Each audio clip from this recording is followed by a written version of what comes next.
안녕하세요, 백자TV입니다. 악령의 머리카락 바로 시작하도록 하겠습니다. 남자가 여자에게 헤어지자는 말을 하고 있습니다. 여자는 남자를 위해 헤어스타일, 화장, 옷, 향수까지 모든 것을 맞춰주었지만 남자는 더 이상은 무리라고 헤어지자는 말을 합니다. 그런데 여자는 그저 덤덤하기만 합니다. 마지막까지 재수가 없는 남자. 그렇게 자기 말만 끝내고 남자는 떠나버립니다. 집에 들어온 여자에게 여동생이 반갑게 인사를 하고 친절하게 천장 위에 쥐가 있다고 말해줍니다. 여자는 기분이 좋지 않아 그대로 방에 들어가고 동생도 언니가 평소와 다르다고 느낍니다. 방에 들어온 여자는 이별에 대해 생각하는데 그때 위에서 쥐가 돌아다니는 소리가 들리고 깜짝 놀라는 여자. 여자는 월세도 내지 않고 집안을 돌아다니는 쥐에게 화풀이를 합니다. 그 소리를 듣고 여동생이 들어오고 쥐덫의 이야기를 하자 쥐덫은 이미 설치했다고 말합니다.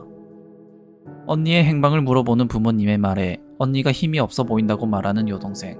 그 시간 여자는 혼자 방에서 남자와의 추억을 정리하고 있습니다. 남자를 처음 만났을 때 짧은 머리였던 여자. 머리를 기른 것도 남자의 추천이었습니다. 여자는 남자를 아주 많이 사랑했습니다. 여동생은 언니가 걱정이 되어 올라가 보는데 여자의 울음소리가 들립니다. 여자는 침대에 누워서 눈물을 흘리고 있습니다. 그렇게 여자는 이별의 아픔과 함께 울며 잠이 듭니다. 그리고 다음날 여자는 불을 켜놓은 채로 잠이 들었습니다. 그때 여자는 자신의 머리에 무언가를 발견합니다. 그것은 쥐 한 마리가 여자의 머리에 엉켜 있었습니다. 어떻게 쥐가 여자의 머리에 엉켜 있었던 것일까? 여자는 너무나 무서울 따름입니다. 쥐 때문인지 이별 때문인지 모르지만 여자는 긴 머리를 자르기로 결정하였고 생각만 해도 시원하다고 생각합니다. 여동생에게 머리 커트를 부탁한 여자. 여동생은 지금까지 기른 게 아깝다고 하지만 쥐 때문에 그런 거라고 단호하게 자르라고 말합니다. 여동생은 주방에 있는 엄마에게 가위의 행방에 대해서 물어보는 그때 위에서 비명소리가 들립니다. 여동생이 급하게 올라가 보는데 거기에는 목이 없어진 여자의 몸만 있을 뿐입니다. 그것은 너무나 순식간에 일어난 일이었습니다. 마을 주민들은 난리가 났습니다.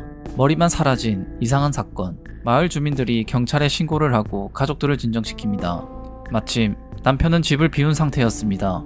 때마침 경찰이 도착하고 엄마는 큰 충격을 먹고 정신을 잃은 상태였습니다. 그리고 어느 날 그 여자와 헤어졌던 남자 집에 밤늦게 전화가 걸려옵니다.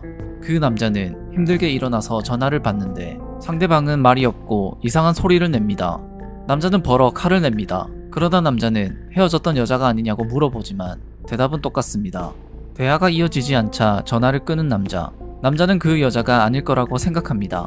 왜냐하면 그 여자는 일주일 전에 죽었기 때문입니다. 남자는 여자와 헤어진 것을 후회하고 있습니다. 여자는 남자에게 미움을 받지 않기 위해 무척이나 노력했기 때문입니다. 남자는 왜 여자라고 생각했을까? 생각해보니 수화기에서 나오는 소리는 익숙한 소리였습니다. 그 소리는 여자가 잠을 잘 때 이를 가는 소리와 비슷하였습니다. 그리고 또 남자의 집에서는 전화가 울립니다. 그리고 또 며칠 뒤 여자의 집. 에리는 아빠를 찾아왔습니다. 에리는 천장 위를 확인하기 위해 손전등을 찾으러 왔습니다. 쥐들이 쥐덫에 걸린 것 같아서 확인을 해보려는 것. 그러자 아빠는 자신이 간다고 합니다. 2층은 위험하니 자신이 대신 간다는 것.